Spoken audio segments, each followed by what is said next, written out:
Assalamualaikum warahmatullahi wabarakatuh. Anak-anak Bapak semua, pada video kali ini kita akan membahas mengenai soal-soal tryout SBMPTN mulai dari TO SBMPTN pertama dan kedua mata pelajaran geografi. Sebelum kita mulai ke pembahasan, marilah sama-sama kita ucapkan basmalah. Bismillahirrahmanirrahim. Mudah-mudahan kita mendapatkan ilmu yang berkah dan bermanfaat. Oke, anak-anak Bapak semua, beberapa minggu yang lewat kita baru selesai mengerjakan dan melaksanakan tryout SBMPTN pertama dan kedua. Pada video ini, Bapak akan membahas mengenai tryout SBMPTN pertama dan kedua mata pelajaran geografi. Oke, untuk yang pertama, Bapak akan bahas mengenai soal tryout SBMPTN ke-1 atau pertama mata pelajaran geografi. Yang pertama, kita langsung masuk ke dalam soal. Soal nomor 1, Ullmann mendefinisikan geografi sebagai interaksi antar ruang. Definisi geografi yang diungkapkan Ullmann terdapat dalam bukunya yang berjudul. Oke, jadi sebelumnya Ullmann adalah salah satu ahli geografi. Dia pernah membuat buku, di dalam buku tersebut dia menjelaskan bahwa geografi itu sebagai interaksi antar ruang. Adapun judul buku yang diungkapkan ataupun yang dibuat oleh Ullmann adalah Geografi Spatial Interaction. Di dalam buku tersebutlah dicatatkan dan ditulisnya bahwa geografi itu adalah interaksi antar ruang. Jadi jawabannya adalah Geografi Spatial Interaction. Kemudian, nomor 2. Jarak antara kota Medan dengan kota Sibolga ialah 341,6 km. Jarak antara dua wilayah tersebut menjelaskan, ini berkaitan dengan konsep, yaitu konsep jarak. Dalam konsep jarak itu dibagi menjadi dua. Yang pertama namanya konsep jarak absolut, yang kedua adalah jarak relatif. Jadi, di sini hanya ada dua option yang benar, yang dianggap kemungkinan benar. Kalau enggak jarak absolut, ya jarak relatif. Kalau yang lain lokasi fleksibel, hubungan lokasi, struktur lokasi, itu sudah pasti salah. Karena ini berkaitan dengan yang namanya jarak sebenarnya antara kota Medan dengan kota Sibolga ialah 341,6 km. Artinya jarak ini adalah jarak tetap, jarak mutlak. Maka jawabannya adalah jarak absolut. Ya, jawabannya adalah A. Sedangkan apa itu jarak relatif? Ini adalah jarak yang kemungkinan besar masih bisa berubah. Atau mungkin masih belum pasti jaraknya. Jadi di sini kan sudah pas 341,6 km. Kemudian kita masuk ke nomor 3. Permukiman penduduk di wilayah Provinsi Sumatera Utara bagian selatan. Ya, ini bagian selatan, sebagian besar memanjang mengikuti garis jalan. Konsep geografi yang berkaitan dengan fenomena tersebut adalah, ini pertanyaan mengenai konsep geografi lagi. Di sini pernyataannya bahwa permukiman penduduk katanya di Provinsi Sumatera Utara, posisinya bagian selatan, itu memanjang mengikuti garis jalan. Perlu kita ketahui bahwa pola permukiman penduduk itu ada 3 kategori: memanjang, memusat, dan menyebar. Jadi ini adalah berkaitan dengan pola, ya, pola permukiman. Jadi ketika berbicara tentang pola struktur daripada suatu wilayah, yaitu sudah pasti itu adalah bagian ataupun fenomena yang berkaitan dengan konsep pola, ya, pola. Ini kan berkaitan dengan bagaimana bentuk daripada permukiman penduduk di wilayah Sumatera Utara bagian selatan. Itu pasti berkaitan dengan yang namanya konsep pola. Jadi jawabannya adalah B. Kemudian yang nomor 4. Tsunami yang terjadi di daerah pesisir Banten dan Lampung tanggal 22 Desember 2018 disebabkan letusan gunung api anak Krakatau di Selat Sunda.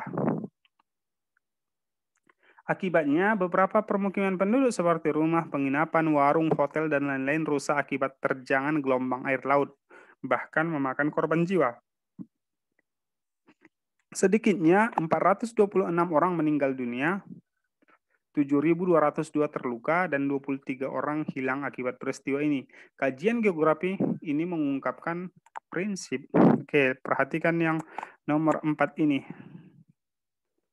Ya, perhatikan. Kalau di dalam prinsip itu ada 4, ya, 4 yang dibahas di dalam prinsip. Yang pertama, prinsip persebaran, prinsip interrelasi, pasti ada. Ekologi, prinsip ekologi, tidak ada. Yang ada prinsip deskripsi dan prinsip korologi. Kita bahas satu persatu. Interrelasi, adakah hubungan antara yang satu dengan yang lainnya? Jadi dalam soal ini ada, ya, ada.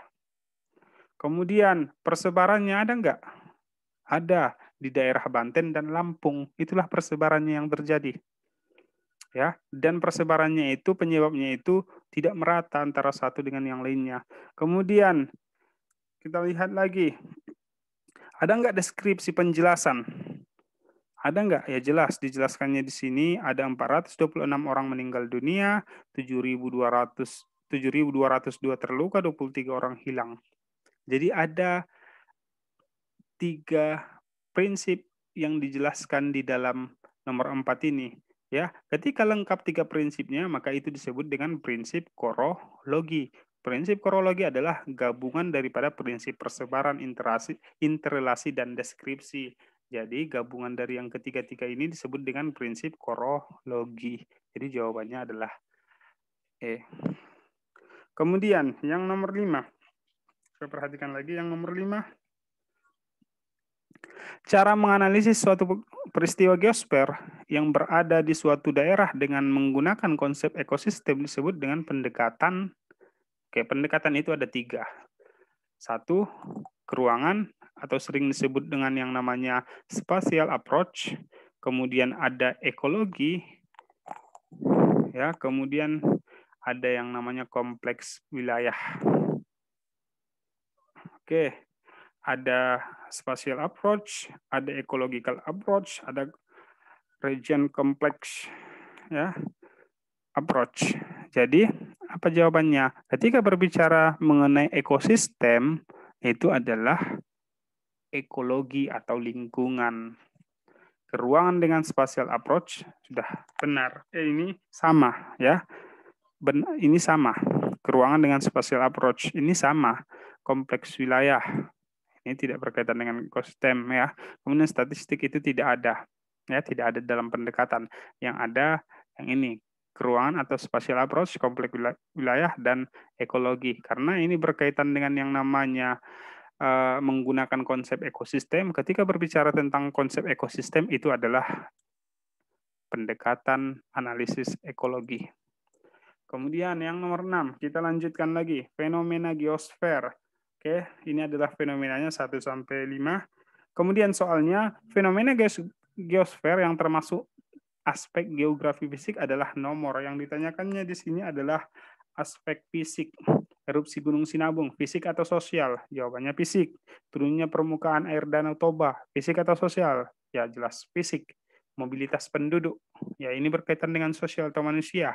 Berarti bukan fisik, tapi sosial. Hujan es di Mandailing Natal, nah, ini fisik. Evakuasi korban banjir bandang, nah, ini sosial. Jadi jawabannya adalah 1, 2, dan 4. Jadi nomor 6 ini 1, 2, dan 4. Jawabannya adalah B. Oke, kita lanjutkan. Ucok tinggal di kota Medan, salah satu kota yang sering dilanda kemacetan.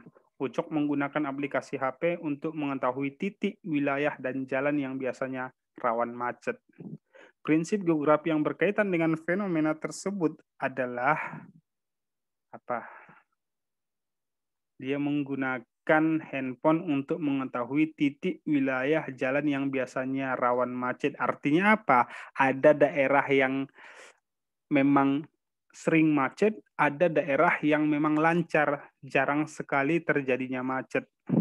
Maka ketika berbicara mengenai hal ini berkaitan dengan persebaran, yaitu persebaran muka bumi yang tidak merata, ya. Sesuatu persebaran yang ada di muka bumi ini tidak merata. Jadi jawabannya adalah prinsip persebaran. Nomor 7 jawabannya C. Kemudian nomor 8. Ilmu yang mempelajari persebaran bangsa-bangsa di muka bumi disebut apa?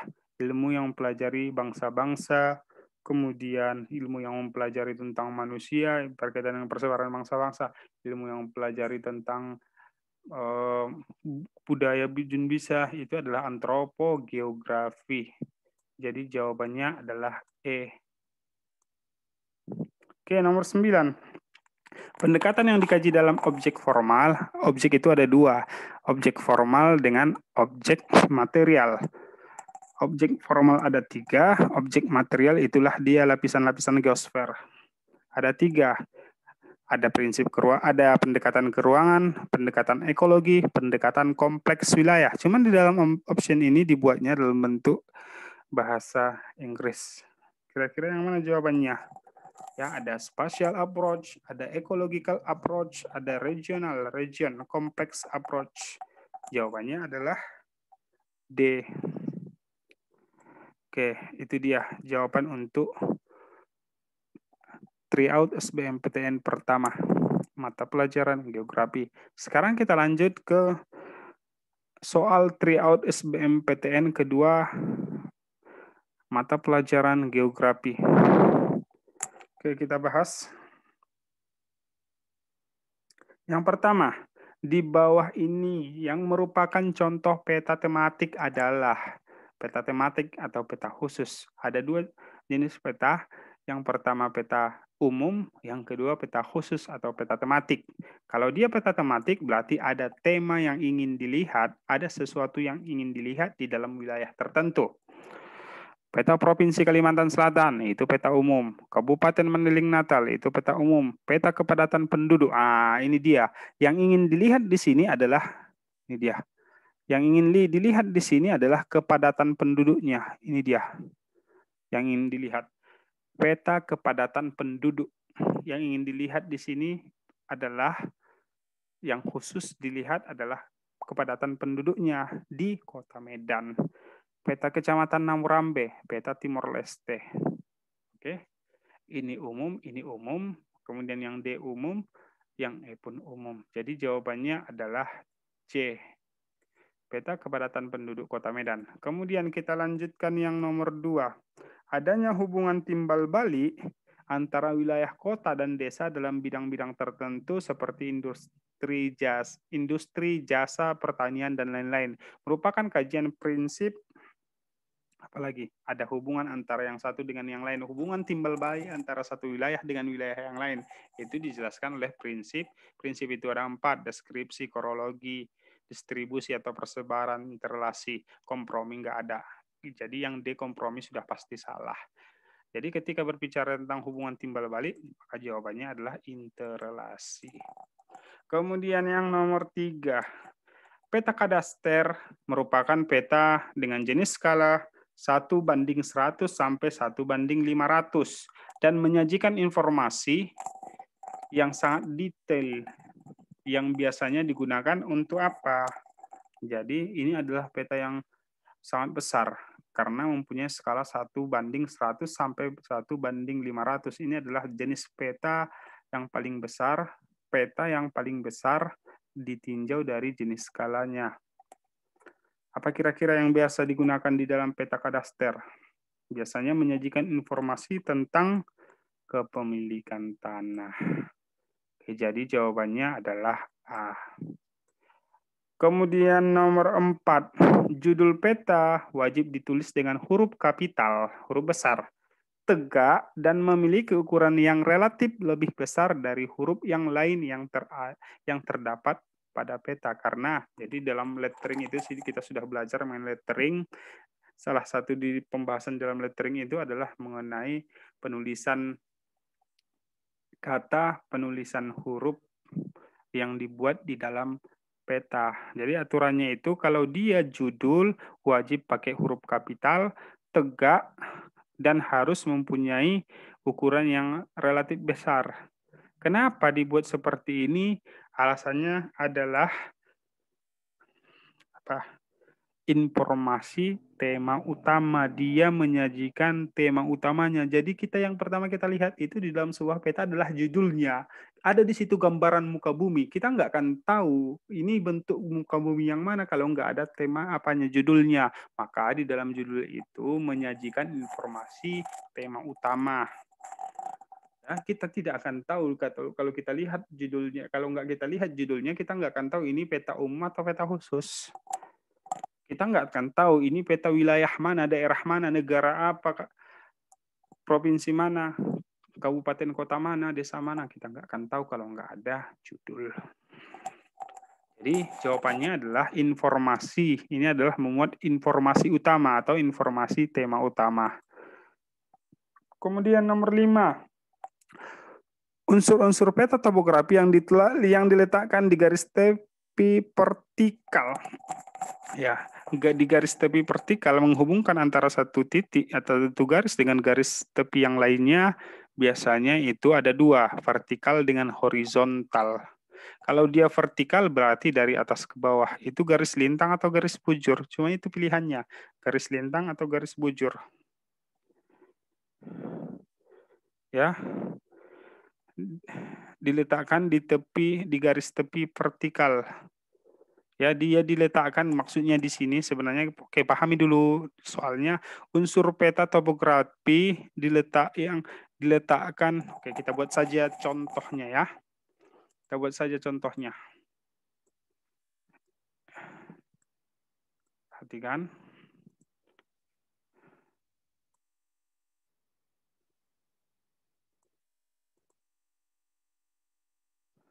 Biar lebih nampak, yang merah saja buat. Coba perhatikan.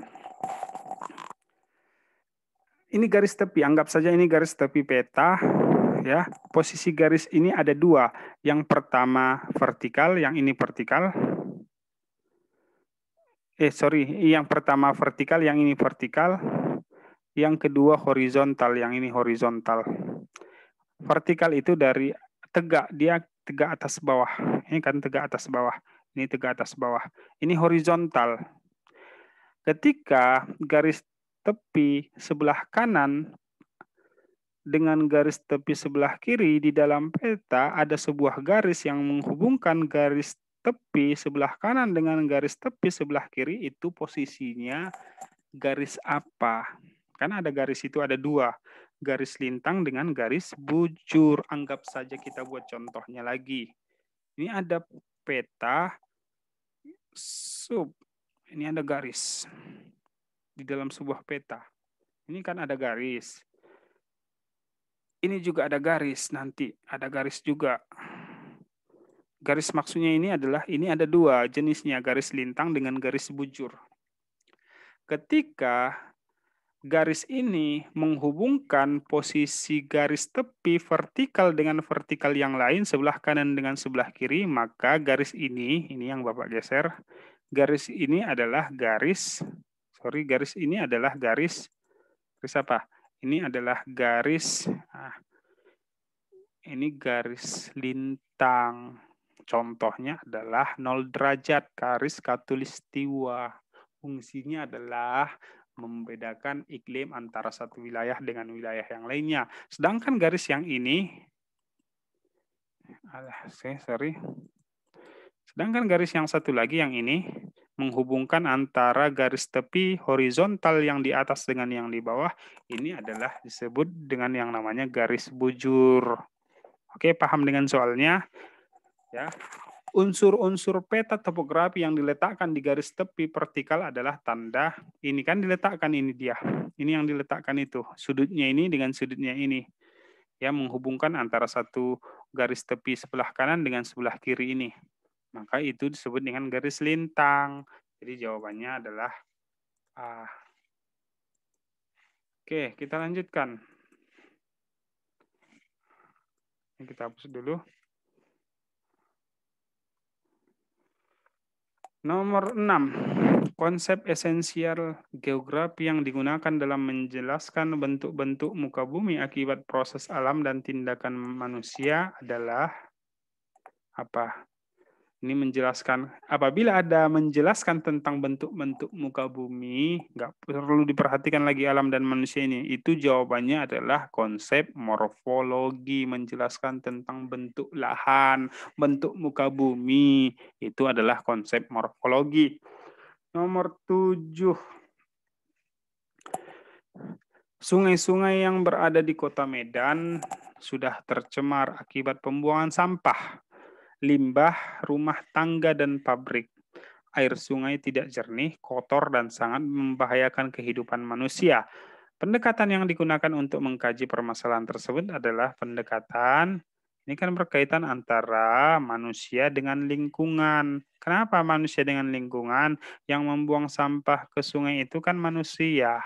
Akibatnya berdampak terhadap lingkungan, di mana dampaknya sungai jadi kotor, kemudian beraroma tidak sedap atau bau dan membahayakan kehidupan manusia. Jadi jawabannya adalah E, pendekatan ekologi atau pendekatan lingkungan. Kemudian yang nomor 8, jika sebuah peta mempunyai skala 1/40.000 diperbesar menjadi skala 1/20.000. Pernyataan yang benar adalah ini posisi petanya ini, petanya makin besar atau makin kecil. Ya, dari skala 1/40.000, kemudian diubah skalanya menjadi 1/20.000, maka posisi petanya itu akan semakin besar. Ketika satuan yang ada di dalam skalanya, ini satuannya, berubah menjadi lebih sedikit, maka posisi petanya itu akan semakin besar. Ini kan semakin rendah, semakin turun dia dari 40.000 ke 20.000. Ya, ketika semakin turun dia, maka posisi petanya akan semakin besar. Tapi walaupun dia turun, ini disebut dengan skala yang bertambah skalanya. Ini namanya bertambah skalanya. Memang satuannya berkurang, tapi penyebutan ini adalah skalanya bertambah. Maksud daripada skalanya bertambah, ukuran petanya akan semakin besar. Pernyataan yang benar adalah, coba perhatikan, jarak antar kontur dalam peta semakin pendek. Semakin pendek enggak? Ya jelas tidak. Seharusnya semakin panjang. Kenapa? Petanya itu akan semakin besar. Kemudian, jarak di dalam peta menjadi lebih panjang. Betul tidak? Ya betul, jarak dalam peta itu akan lebih panjang. Contoh, kita buat 2 cm skala peta, 2 cm jarak A ke B di skala 1/40.000. Kemudian kita perbesar skalanya menjadi 1/20.000. Maka akan bertambahlah panjang AB-nya menjadi 4 cm. Ini dia jawabannya. Simbol-simbol kartografis semakin sedikit. Ya tidak semakin sedikit, bahkan semakin jelas. Informasi peta berubah, tetapi jarak pada peta tetap. Ya tidak, jaraknya tetap berubah. Apabila skalanya diubah, maka jaraknya pun akan berubah, mau itu naik atau turun. Informasi yang disajikan semakin berkurang, ya semakin berkurang, semakin jelas, semakin bertambah. Karena kenapa? Petanya semakin besar. Kalau petanya semakin besar, maka informasinya akan lebih jelas, detail. Jadi jawabannya adalah B. Nomor 9. Indonesia adalah negara kaya yang terdiri dari beribu kepulauan, tanah yang subur, kaya akan lautan, dan mempunyai sumber daya alam yang melimpah, baik di darat maupun di laut. Fenomena ini termasuk dalam aspek apa kira-kira? Ini alam, ini murni alam atau ada kaitannya terhadap manusia? Coba perhatikan di dalam penjelasan, ada nggak keterkaitannya dengan manusia? Indonesia, di sini dijelaskannya Indonesia negara kaya, banyak pulau, tanahnya subur, kaya akan lautan, mempunyai sumber daya alam, bukan sumber daya manusia, mempunyai sumber daya alam yang melimpah, baik di darat maupun di laut. Maka ini berkaitan dengan fisik, tidak ada hubungannya keterkaitan di dalam teks tersebut dengan manusia. Maka jawabnya adalah fisik. Pilih saja, kalau nggak sosial, fisik. Kalau nggak sosial, fisik itu saja pilihannya. Oke, demikian pembahasan soal tryout SBMPTN pertama dan soal tryout SBMPTN kedua. Apabila ada yang ingin ditanyakan terkait pembahasan ini, silahkan ditanyakan melalui grup WA kita. Sekian saja, Bapak sudahi dengan salam. Assalamualaikum warahmatullahi wabarakatuh.